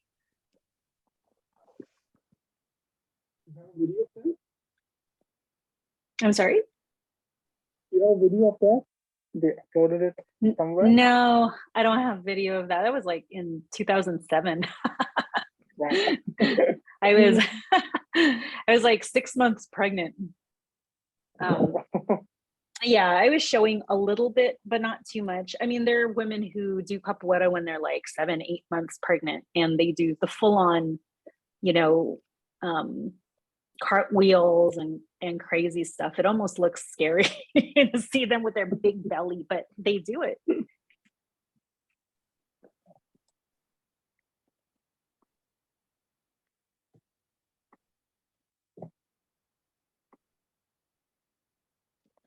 Well, all I can say to the group is never eat muffins from Costco because they're very weird texture, and it just made me choke for the last 20 minutes. So Yeah. I'm still trying to talk.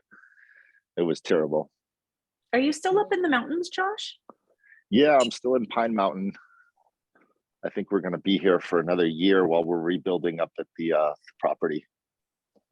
Is there a Costco near you? Wow. I have to go all the way to Santa Clarita to go to Costco. Oh, wow. There's one in Bakersfield, which I didn't like, and the Santa Clarita one is the nicest one close by. So it's about an hour. I'm going to do a presentation in your area. Well, not really your area, I guess. It's like the Lancaster Bakersfield area. Oh, that's somewhat close. I mean, Yeah. Come by and listen to me talk about advocacy. are you going to be in Lancaster or Bakersfield? Which one? I don't know yet. Okay. But it's going to be in November, the second weekend of November. Okay. Yeah, we were looking at houses in Tehachapi, and it's hard to want to move there because it's so windy. It's like, it's a great location, great neighborhood, great people, good prices for houses, but it's just so windy. They have all those wind turbines. And yeah. So in Lancaster is also quite a strange place. So let me know if it's in Bakersfield or Lancaster. Yeah. One of those areas. I thought of you this week. I went by, I had to take my car to get serviced, and I walked home with the dog because it's only 1.4 miles. But I passed by the casino where we ate. Is it still You there? took Is me to that. is that place still it's there? not there. The casino's there, but the restaurant's all boarded up. Oh no, that was the best secret gem in Ventura. No, I know. That's terrible. They have this place, just to tell everyone else, there's a casino, but they have a restaurant where the chefs will just cook anything that you want to keep you in the casino. So they're like, I go there for Vietnamese food. They have good pho, but they would literally cook anything you wanted just to keep you happy, to keep you in the casino. And really good service. And a little patio that had a little fountain, and they would play music there sometimes. And yeah, that's sad that that's gone. I know. But I was going to tell you, Kayla, my sister is pretty much obsessed with Halloween, her and my whole family. So every year they go to the Halloween store after Halloween and collect all the stuff at like a third of the price or 1/8 of the price. So they have Ooh. werewolves and they have like the TARDIS from Doctor Who. They've got ghosts and they just go crazy. So if you're looking for something to do on Halloween, let me know. For the kids, Okay. I don't know. Yeah, it's pretty big deal in River Park for Halloween. Like it's a tradition. Oh man, I know. I want to make a little alien thing in my house. But we'll see. Okay, I'm just saying, if you need a place to take the kids trick or treating, that is, I think we counted it one time. It was 1,600 kids came to the door. Wow. Are you gonna go Yeah. there with your kid? I'm gonna try to make it this year. Yeah, it's well, we're also building up in the mountains, so it's like hard to get to, those trips. I mean, yeah, I'd like to get over there because it's something special. I'd like her to see it, but it's also, I don't want to overwhelm her at her age with that many kids. She might get a little freaked out, or she Oh, might love really? it. I don't know. Yeah, I mean, it's a lot of kids in costumes. For the adults, when you go trick or treating with your kids, a lot of the adults, they'll give you Jello shots as you like after the kids go through. They're like, oh, hey, you I'm want a going Jell-O there. shot? It's like a really good vibe with the parents and the kids and everybody. So it's pretty special. I'll have to. It's hard to explain it because El Rio. Yeah. So everyone from El Rio, they trick or treat in their neighborhood, and then they come over to River Park. So they do it at like 4:35 in El Rio, and then all the kids from El Rio, all the kids from down in Oxnard, they all just flood into River Park. That's why there's so many kids. I'm gonna take an Uber there. Yeah, it's worth it. It is definitely worth it to see. I would say somewhere around 6:30, 7 o'clock at night when it's full speed. That's awesome. Yeah, I used to just run around passing out condoms, telling people not to have kids. What? Are you serious? Yeah, well, all the parents would just be like, "Oh my god!" Like I've taken my nieces trick or treating so many times, and it was just, all the parents are like, "Really? We're gonna keep going?" And they're all like exhausted. I just make them laugh. They're like, to me, Halloween is comedy night where I can just do any character or be anyone, Oh run my around gosh, and Josh. be obnoxious. It was That's fun. gross. It was funny, actually. All the parents laughed. They thought it was hilarious. Ugh. No, I'm only grossing out because my son is 14 and he's got a girlfriend, and my sister jokingly asked me if I was ready to give him condoms. I'm like, ooh. I wasn't that really in my passing head. out. I was pretending to pass out condoms, Kayla. I was gonna say that's gross. No, that is disgusting if you really do it. But it's funny when you say, "Hey, trick or treat. Oh, you need a condom because these kids are out of control." Ha ha ha.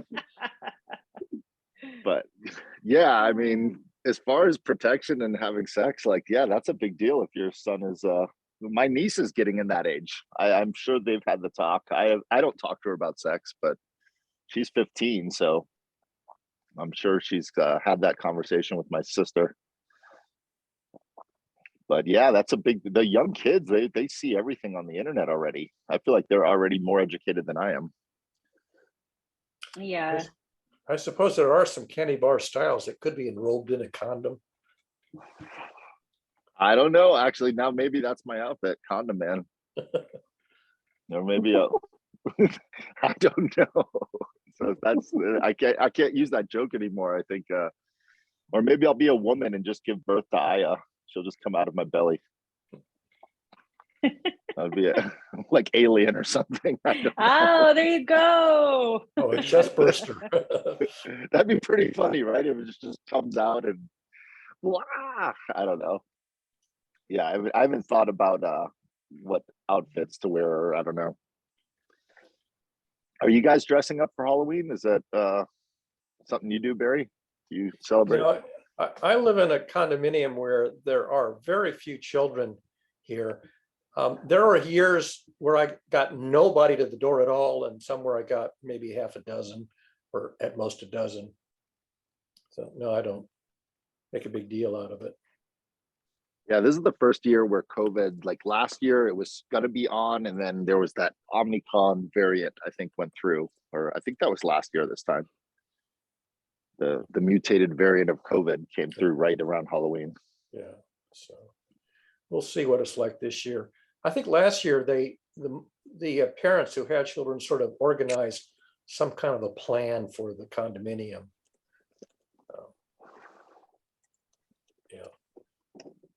Yeah, it's become a bigger and bigger holiday.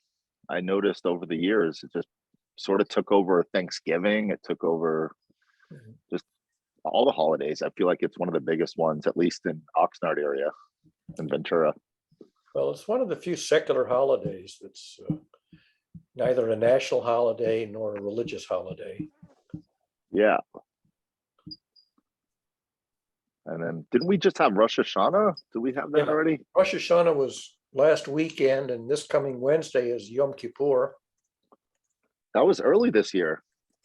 Yeah, it's a lunar calendar. So there's like 12 and a half lunar months in a year, something like that. So every so many years, they have to add a 13th month, and then it reverts the cycle again.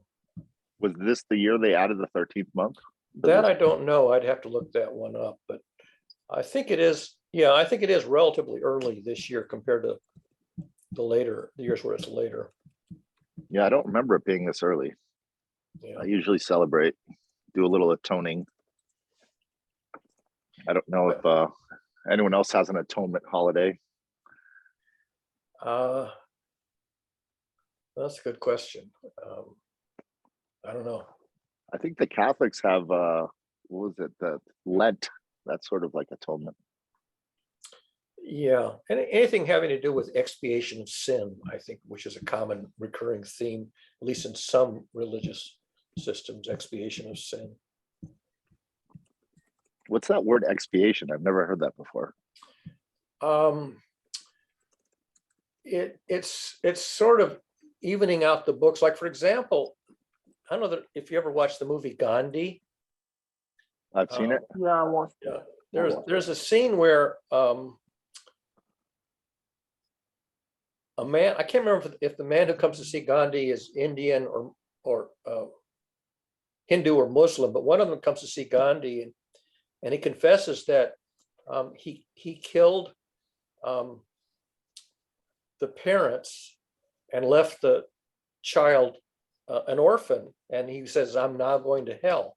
And Gandhi says, "I know a way out of hell." He says, "Find a child of the opposite religion of you who's an orphan and raise him as your own."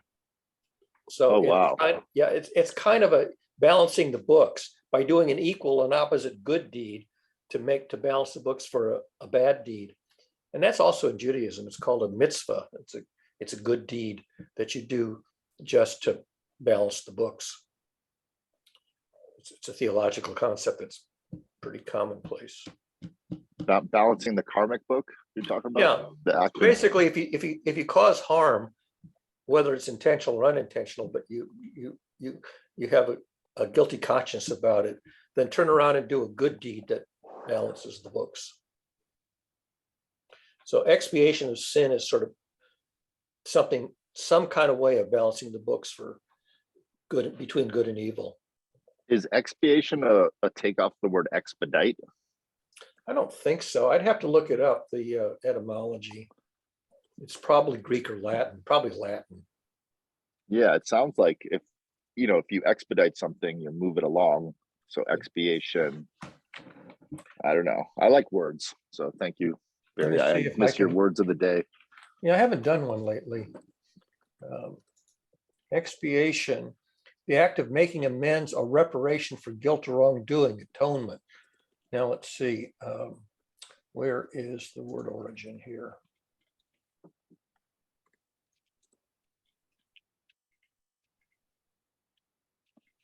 Doesn't have it.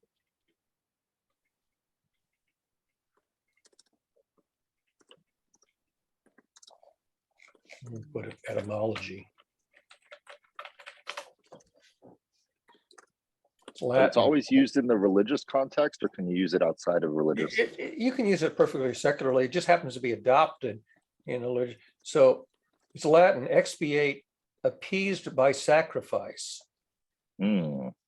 So you sacrifice something that, you know, to give something away that you wouldn't normally have given away to balance the books for ill-gotten gains or something like that.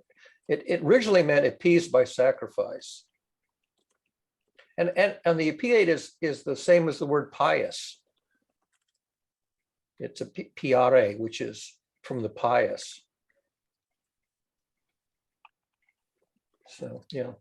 But yeah, expiation of sin. Yeah, it is an uncommon word, and I think it's increasingly rarely used. Its usage frequency has been declining for the last couple hundred years. It's true That's of a lot of interesting. terminology.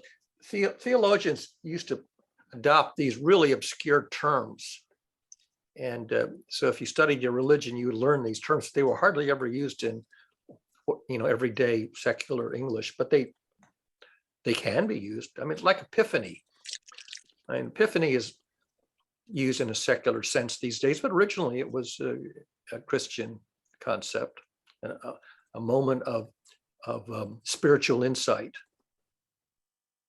spiritual awakening. But it's like in science you say insight, perfectly secular word, but it's the same meaning as revelation and epiphany and insight. Satori, those really all synonyms. Hmm. Suddenly seeing something that was always there, but sufficiently subtle and complex that you didn't recognize it. But yeah, so yeah, you find these same ideas with completely different vocabulary, and eventually you realize that intellectually they're the same concept, just totally different narratives and different vocabulary, different nomenclature. Yeah. Well, I apologize. My daughter is just screaming and yelling, and I'm going to go take care of her because I think she's having complex emotions about life. Yeah. Adaptation reaction with mixed emotional features. Yep.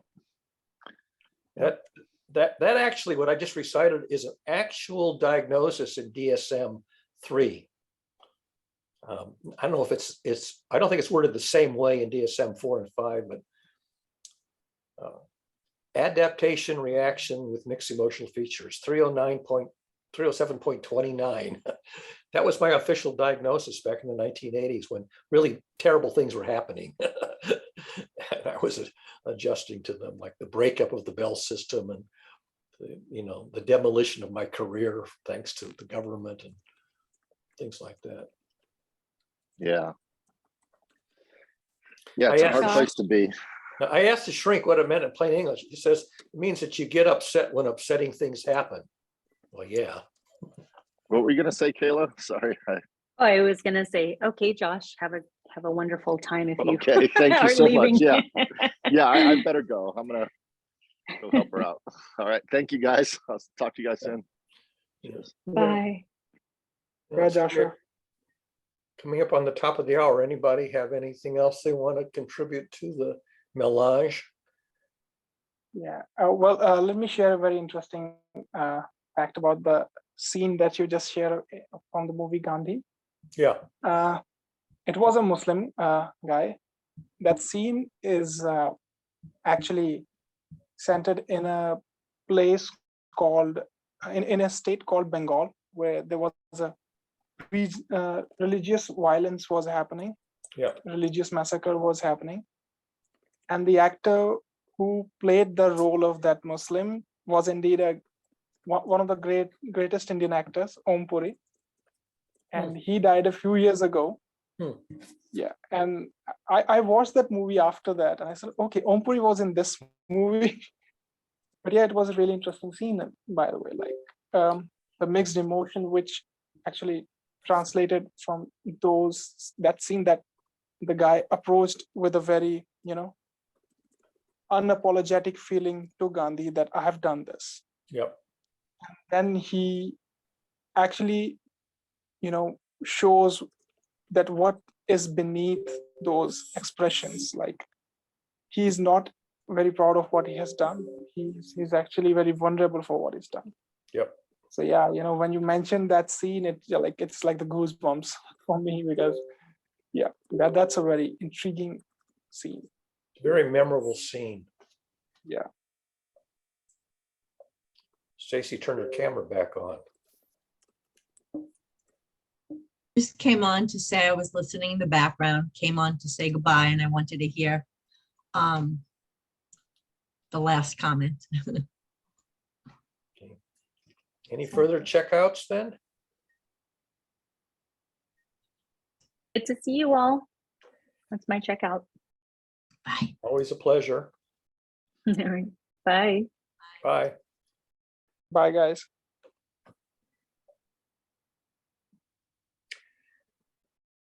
Okay, Sam, I'm going to end the session. Presumably you're not even in attendance, so see if I can stop the recording here.